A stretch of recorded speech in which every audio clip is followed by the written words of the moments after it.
Good evening, students. Today is this will be the last video lecture regarding Huckleberry Finn. I have covered almost everything that needs to be covered regarding the particular text, and I believe that I have gone through the most important topics. However, you are free to look for your own and search through articles on JSTOR and on the internet if you are curious, if you are more curious about the text. However, I think that according to the testing capacity you have been taught, or I have informed you about all the relevant topics that you need to study regarding the text. Now, this particular lecture will be about this is of course a subcategory of the sexuality in the text that I have dealt with in my previous lectures, and in this particular recording I will be dealing with the theme of homosexuality. Now, today I will be focusing on one particular essay, as you can see, that is by Christopher Luby. And this particular essay, this Luby's essay, is in fact uh, an answer to another previously written essay that was Leslie Fiedler's Come Back to the Raft Honey. As you can see, it has been highlighted. Leslie Fiedler's Come Back to the Raft Honey. Now, this particular essay, Fiedler's essay, also deals with the issue of homosexuality, but in a very ambivalent manner, in a very curious and curious manner that is full of predicaments and dilemmas, and he leaves or glosses over the most important perspectives surrounding the issue of homosexuality. Now, Fiedler's essay, Come Back to the Raft Again Honey, Fiedler called that classic literature of the United States formulated a national myth of masculine love. Now, it will be this particular essay, that is Luby's essay, or this essay that is we are going to study today. This essay will be aiming at breaking this myth or providing alternative perspectives regarding this myth. Now, in Fiedler in his essay had used the curious phrase of innocent homosexuality. He used this phrase of innocent homosexuality when he was describing the relationship between Jim and Huck, or rather, in an umbrella fashion, the relationships between men that he has observed in various American canonized texts, which also includes Herman Melville's text. So Luby will go on to refute whatever Fiedler would said, portrayed or described or analyzed in his essay, and that would in turn open up the various perspectives that are possible to be imposed or to be adopted in order to understand the issue of homosexuality that Mark Twain does not exactly directly deal with. But of course, as we have learned, even if the author is not directly dealing with, or even if he is not explicitly explaining the issues, explaining various sorts of things, they might come up as issues, they might come up as topics of discussions and further analysis in the interpretative process. So, Fiedler says that this social fact, it was a stubborn social fact, that this fact of homosexuality, that is the fact that homosexuality did exist at the society at that point of time, it was a stubborn social fact. Now, why was it stubborn? Luby asks, why was it stubborn? That as if the adjective implies as if it were possible for certain authorities to remove homosexuality from its society, then it certainly would have done so. The fact remains, he says, however, that in Fiedler's dense elliptical essay, that is Come Back to the Raft Again, Huck Honey, he flaunts the scandalous claim that classic American books are full of erotically charged interracial male same-sex relationships, but also solemnly warns against misunderstanding the nature of these relationships. Now, what is this point exactly putting in front of you? What does this put on your plate? According to Fiedler, or according to many uh, scholars of Mark Twain, and particularly regarding Huckleberry Finn, they would say that the relationship between Huck and Jim, it was an innocent homosexuality. Now, this term itself is problematic, as innocent homosexuality. Innocent, the term innocent is a comparative term, is a relative term. So in relation to what is guilty then? Guilty from what kind of homosexuality, or what form of homosexuality is guilty, against which we can put up the example of Jim and Huck as being an innocent form of homosexuality. He goes on to say that the interesting thing about Huck and Jim is that their relationship can't be mapped onto our late 20th century system of affectional relationships. A system of friendship and sexual involvement are crisply distinguished from each other, and homosexual and heterosexual people are thought to be separate and well defined groups. And therefore the world in which, that is the novel, the world of the adventures of Huckleberry Twain as the novel, and the setting that Mark Twain provides his characters with the world of Huck and Jim, the 1840s, where they lived, about which, or during which era Twain was referring to in his novel, it did not maintain these particular categories. As in that world, in the surrounding areas of Mississippi, there was no particular categorization of the homosexuals as being different from heterosexuals or vice versa, because there was no recognition of another group of homosexuality. If only there is a recognition, then there will be distinctions, and then there arises the problems with the distinction. But at the very onset, if there is no recognition or acknowledgement of a group of people who are oriented, or who are meant, or who would like, or who by choice, by anatomy, by biological preferences, by sexual preferences, by adaptive preferences, would like to have same sex relationships, that group was not at all recognized. And as such, there was no categorization during the 1840s, the time in which the adventures of Huckleberry Finn is set. However, when Twain lived, these matters were just beginning to be observed. The distinctions were rising. They were rising to the social forefront. They were just the beginning of them being acknowledged or observed. They were coming into focus. They were coming under the gaze of the common people. Thus, understanding Huck and Jim requires us to suspend our modern social categories and try to imagine what it was like for these two outcasts to devote themselves to one another, having never heard that it mattered whether their love was innocent or guilty, according to as yet uninvented laws of heterosexual normativity. So, if there are two categories, of one of heterosexuals and one of homosexuals, then in order for you to list yourself under the second category, the category of homosexuals, or the category of heterosexual for the matter, you need to realize that these two groups exist.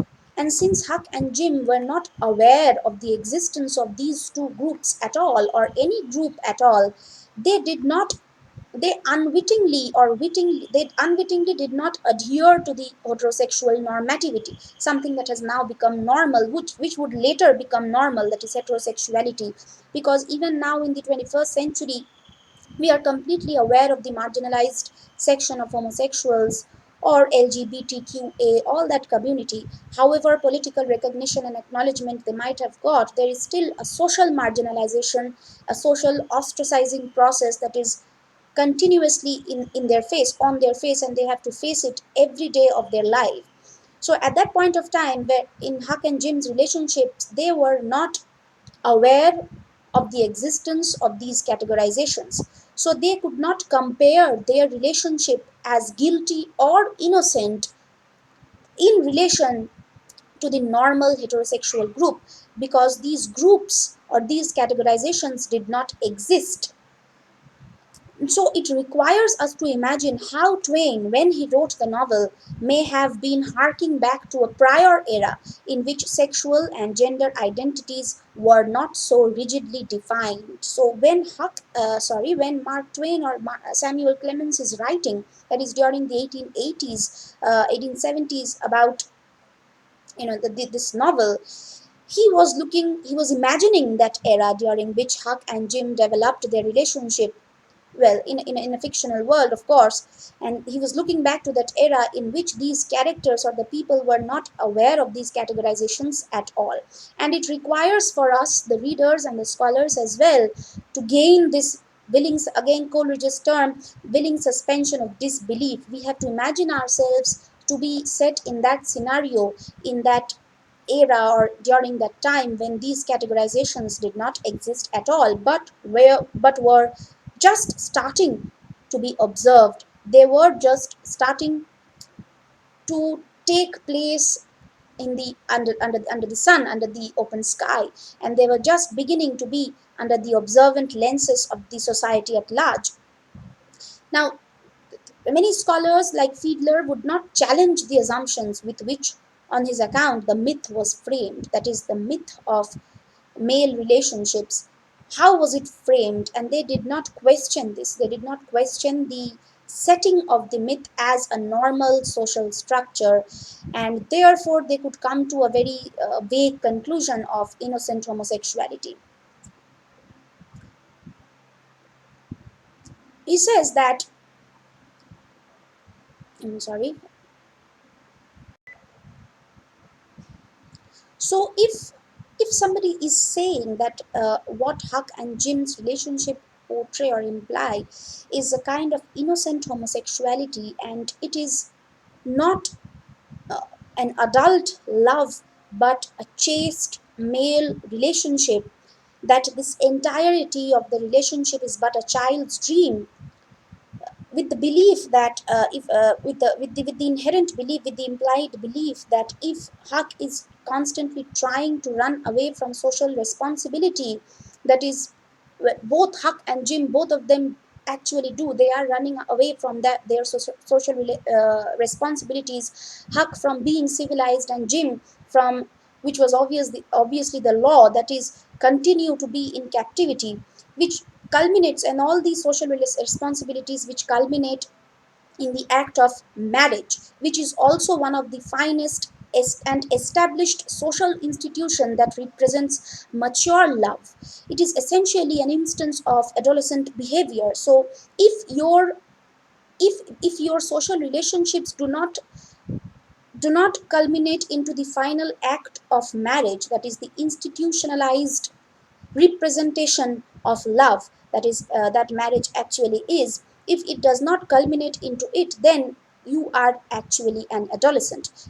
And Huck and Jim's entire camaraderie or entire adventure, the adventures of Huckleberry Finn, is just a child's dream. So this kind of a view propagates or promotes another unhealthy sort of a view, and that is, if you are only suspecting a guileless innocence, you are only suspecting the relationship, that the erotic relationship that perhaps lingers in this close founded relationship that Huck and Jim are actually sharing with each other. If you are only suspecting them of guileless innocence, then maybe you do not have to surrender. Maybe you do not have to surrender to this myth of homosexuality. The myth being that it was a love without passion.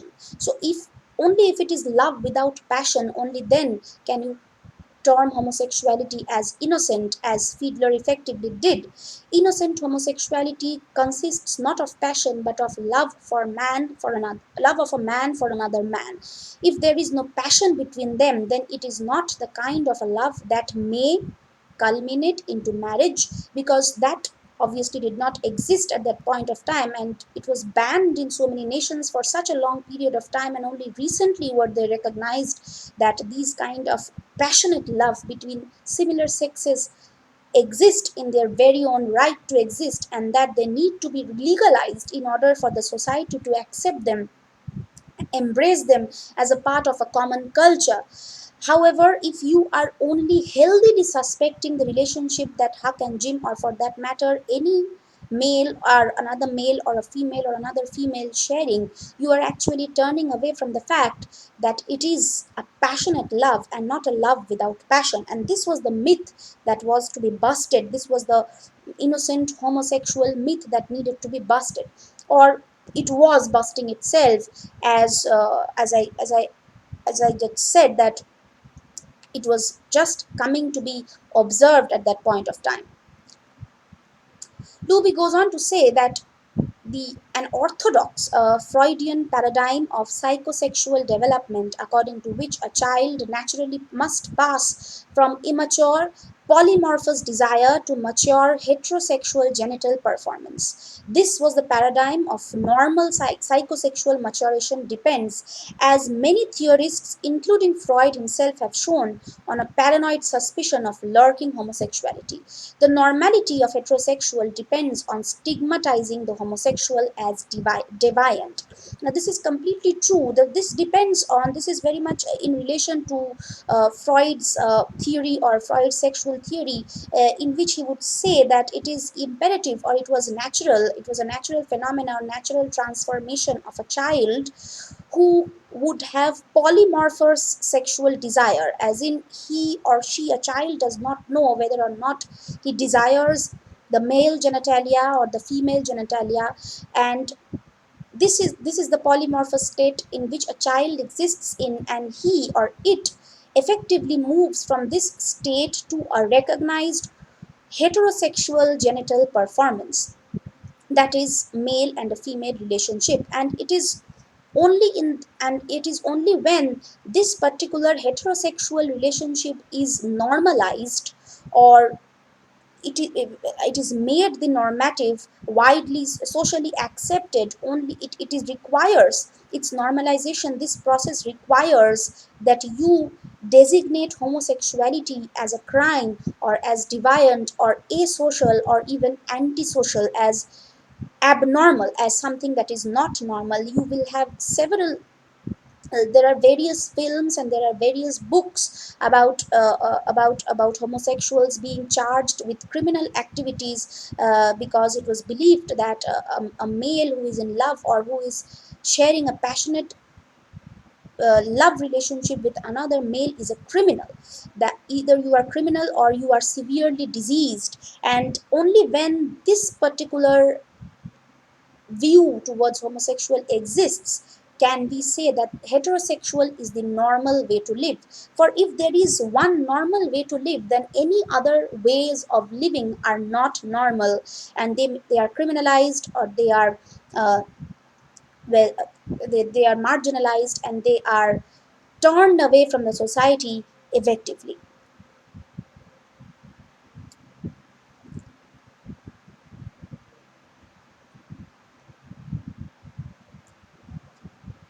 So there are various other examples of this kind of subtle recognition, or subtle, what should I say, subtle coming up of homosexual themes in various popular novels, which did not explicitly deal, or which did not say explicitly, expressly, that yes, these two are sharing or having a passionate same sex love relationship. For example, you will find in Toni Morrison's Beloved that, well, she describes a particular a very normal morning, and that is when the slaves or the slave men were called upon, and they were to be given food by the slave holders, the white Americans. And she says that occasionally, you see that it has been highlighted in orange, it says that occasionally a kneeling man chose gunshot in his head as the price, maybe, of taking a bit of foreskin with him to Jesus. That is, they were made to, these men, they were called out of their, well, very inhuman living, inhuman huts that they were provided to live in, not even huts sometimes, but boxes, literally coffins and boxes. They were asked to live in for days, days in and days in and days out. And they were called upon for food, and they were made to kneel in front of these slaveholders, or white Americans. And even though Toni Morrison does not actually say that what sexual act they were undertaken at that point of time, but she does imply it when she says that maybe they would take a bit of a foreskin on their teeth before they were sent to Jesus. So if they are the what is being imagined over here, or what you may freely imagine, or what you may freely think to be implied in this particular quotation or in that particular scene is that the black slaves, they were asked to give oral sexual pleasure to the white slaveholding men, and if they refused, or a kind of their refusal or a kind of their dislike was shown, when they would bite, and of course they would be shot immediately, but not before they bit off the foreskin of the white American slaveholder. So one slave escapes this humiliation. She goes on to, we will find in the novel that one slave escapes this humiliation only because he retches, that is, he vomits, he pukes, as he witnesses the sodomization of the man next to him. And the guard consequently skips him for fear of his clothing getting soiled by nigger puke. Now you can see the various kinds of marginalizations are being fused together in here. So you are not only marginalized because you are black, but also because you are providing a homosexual pleasure, something that the normal man, the so-called or apparently normal man, desires. So these, the marginalizations, that is the racial marginalization, the racial ostracizing of the slaves, and the existence of facets of homosexuality that was inherent in the behavior, that is of course inherent in the behavior of the white slaveholding Americans, that was mixed together, they were jumbled up, and what came out as a result, or what came out as was as an answer, was the inevitable further marginalization of the slave, because he would not acquiesce, because he would not agree with this, with the so-called unusual taste of the white American, which of course he would not recognize when away from this particular scenario, out in the world, out in the real world.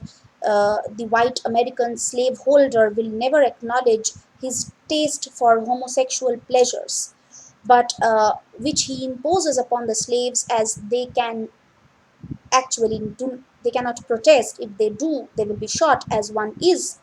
And even if you show a little bit, if you show a kind of a retention or a repelling attitude towards this particular act of oral pleasure, then you will be skipped. So this incidence actually shows that this puts to the forefront or exemplifies the existence of the homosexual desire. So it is not, the desire is not a modern phenomenon. The desire always existed, but as Freud had put it in interpretation of dreams, these are the desires that are repressed constantly because of the very, very actual reason of them being stigmatized, of them being criminalized, or them being made asocial in the normal, conventional, outer, external, and the in the general world.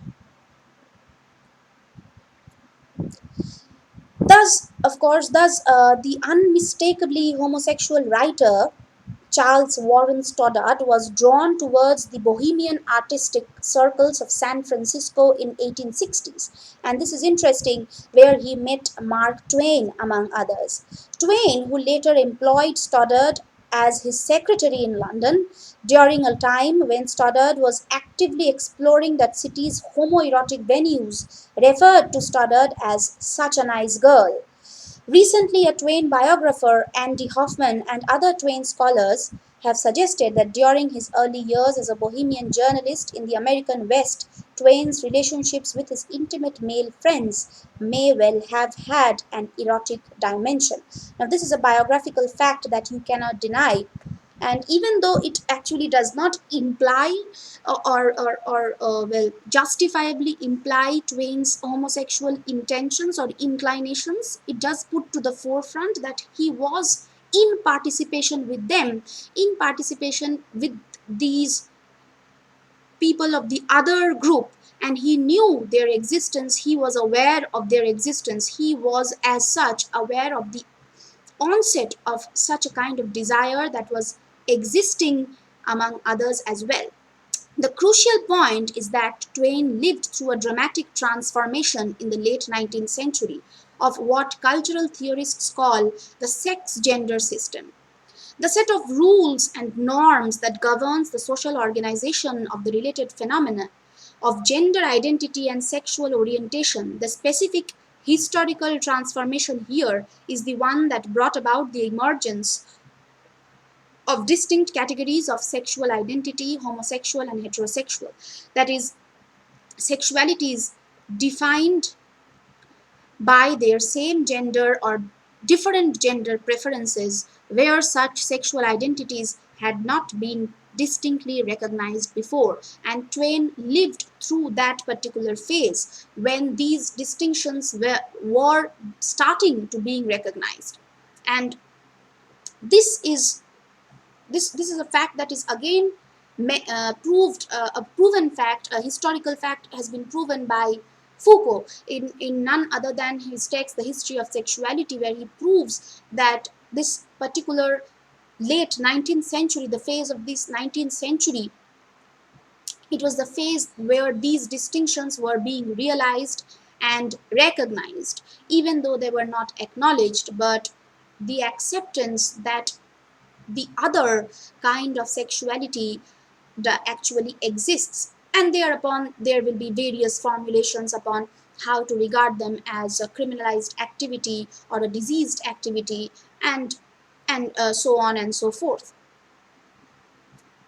Luby goes on to say that in a society like ours, characterized generally by patriarchal domination of women, the fundamental social bonds are those between men, and women function as mediators of primary bonds.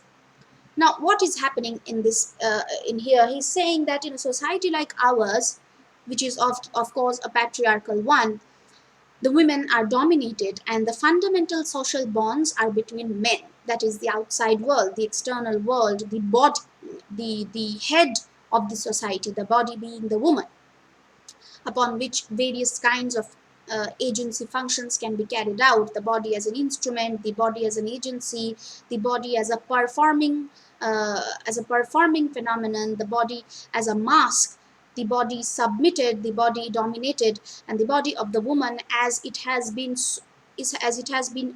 interpreted in numerous fashions, because those fashions do exist, that people see, or women, the body of women are seen by different people according to their different needs.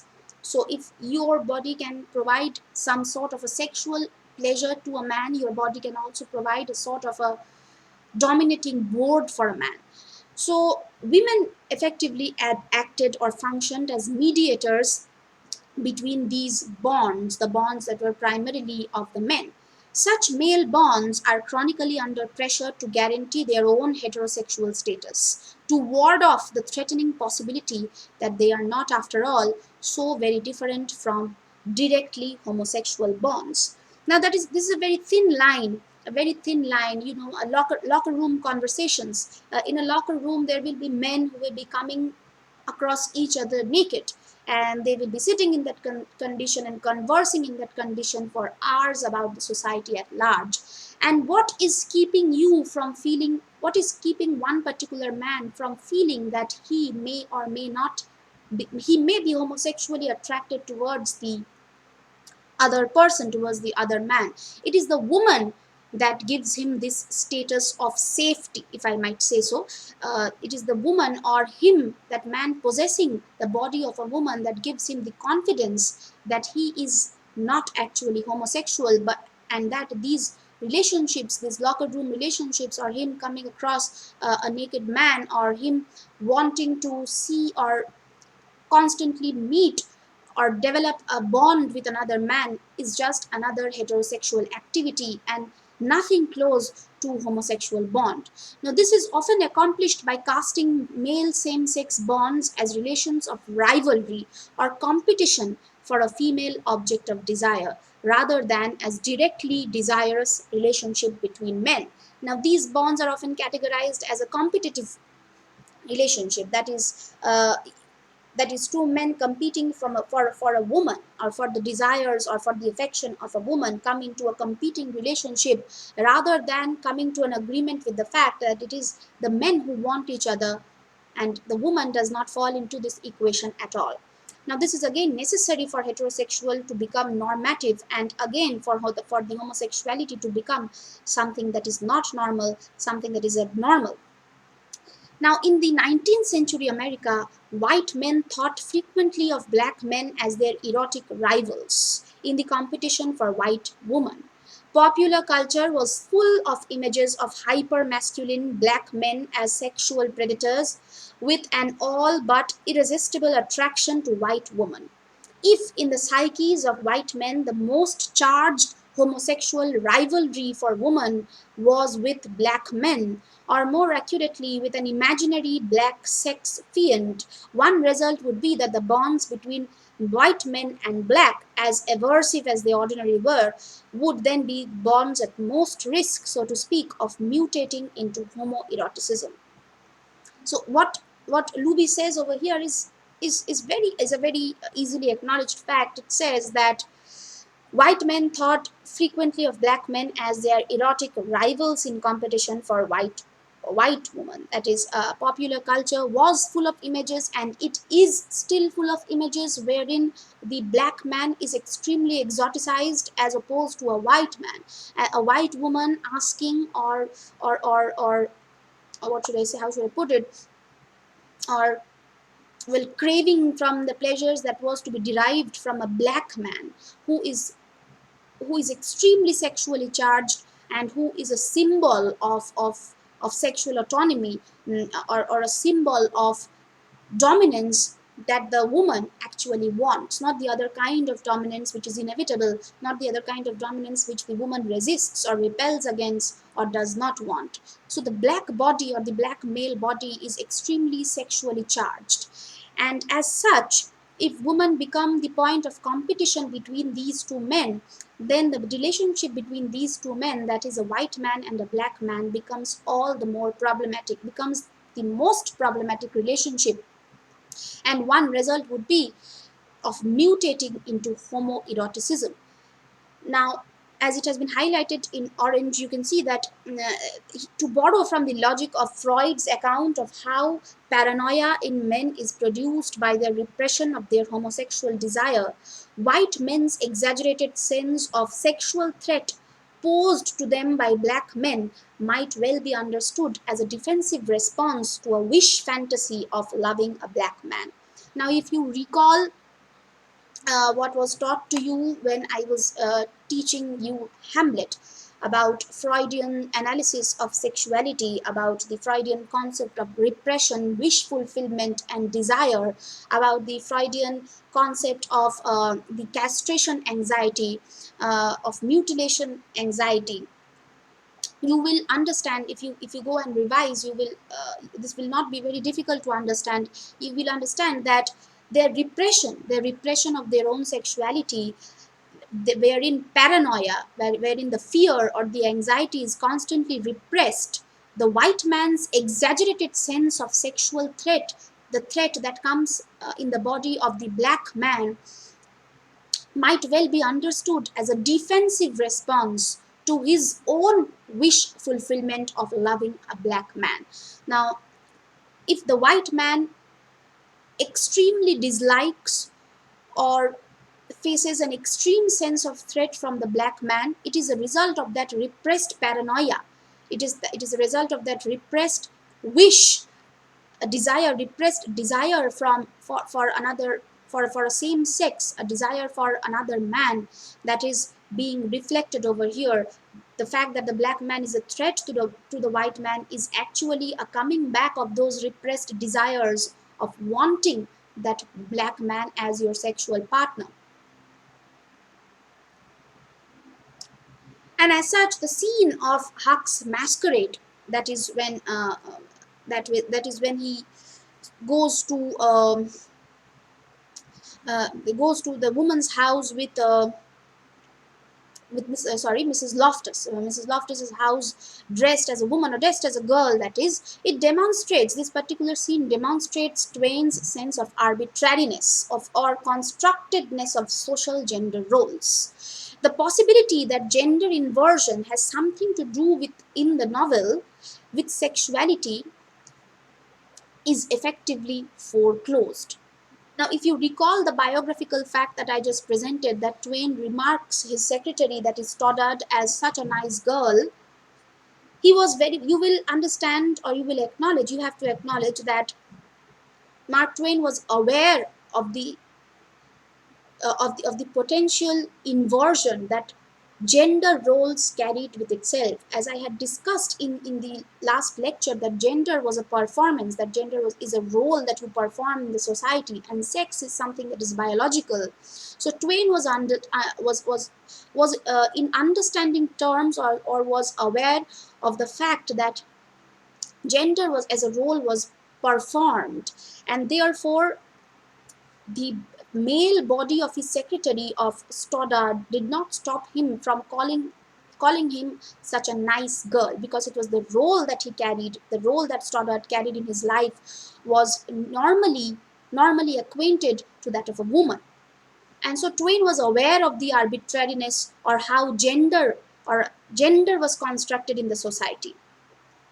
And there are several other scenes, as in Huckleberry Finn, where the king performs in a nightgown, where the king performs naked in particular paint in the royal nonsuch, where Jim masquerades as a sick Arab painted in a dull, solid blue, and wearing a long curtain calico gown. Tom Sawyer's plan for Huck to dress in a yaller wench's frock, that is, wench is a downgraded woman, a woman's frock, and for himself to wear Aunt Sally's gown, and then give it to Jim to wear during their rescue of Jim for bondage. Rescue which was not actually required, because Jim was already free at that point of time.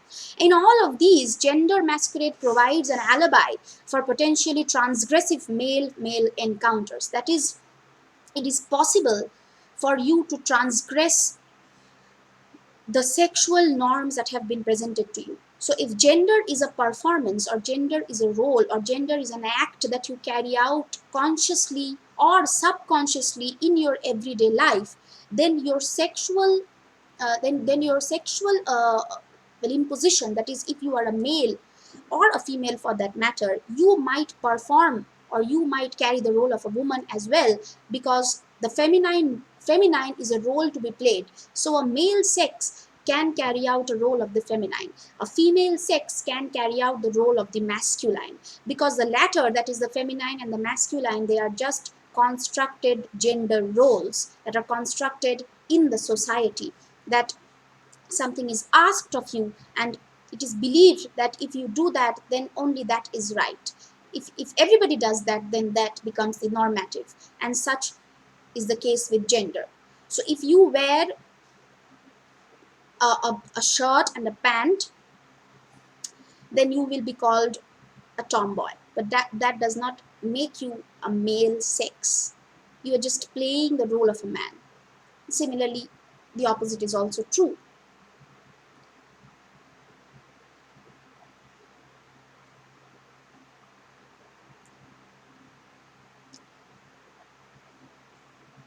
So if if we support these particular instances with the biographical fact of Twain, and with, of course, with Foucault's realization that during that point of time these were the emergent themes, emergent observations regarding or surrounding sexuality during the late 19th century, and the fact that Twain was completely in awareness of these rising phenomena, then we might come to a conclusion that there is every possibility of the relationship that is being shared by Huck and Jim is one, that of homosexuality, because even if the so-called group of homosexuals were not recognized, it does not take away the fact that they might just exist in their essential terms. So homosexual, heterosexual, neither of these categories were readily available for available in their 20th century form as we know it now for Twain when he was writing the novel. These categories, and much less, of course, and much less in the slave county of Mississippi, in the antebellum South as it was called, these categories were in formation. They were being formed during that period of time. The reorganization of collective additional affectional life that the emergence of those categories entailed was in process. The categories were in process of being made, were in the process of being realized. Relationships between men were coming to be governed by normative heterosexual imperatives at the same time as relationships between races were undergoing stressful new reorganizations. So, of course, normative heterosexual imperatives, when relationship between men and men, the same sex relationship, they were categorized under normative heterosexuality imperatively, that is by order, by a mandate, because at that point of time, as you know, well, in 1855 when Lincoln declared the Emancipation Proclamation, so just a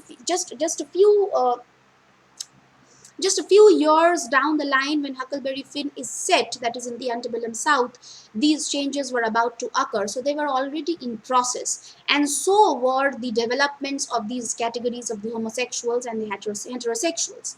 The ways in which these historical processes of sexual and racial transformation influenced each other had to have been many and various and inscrutable, and probably were not readily understandable to those who lived through them.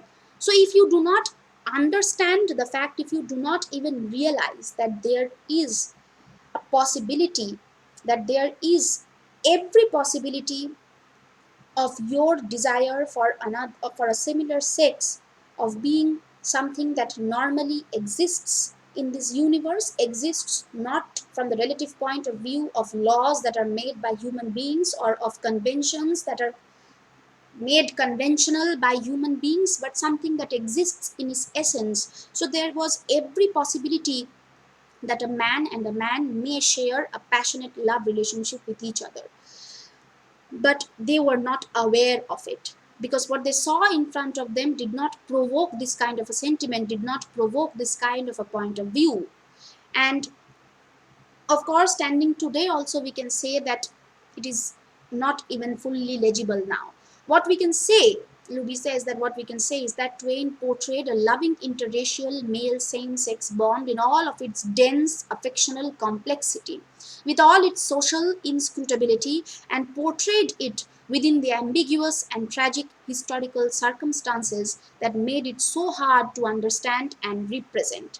So the tragic circumstances, that is the issue of slavery, that is Huck wanting to free Jim, with the ambiguous belief in his heart that for this particular activity that he is carrying out, that is freeing of a nigger, he will surely go to hell, but he does that anyway.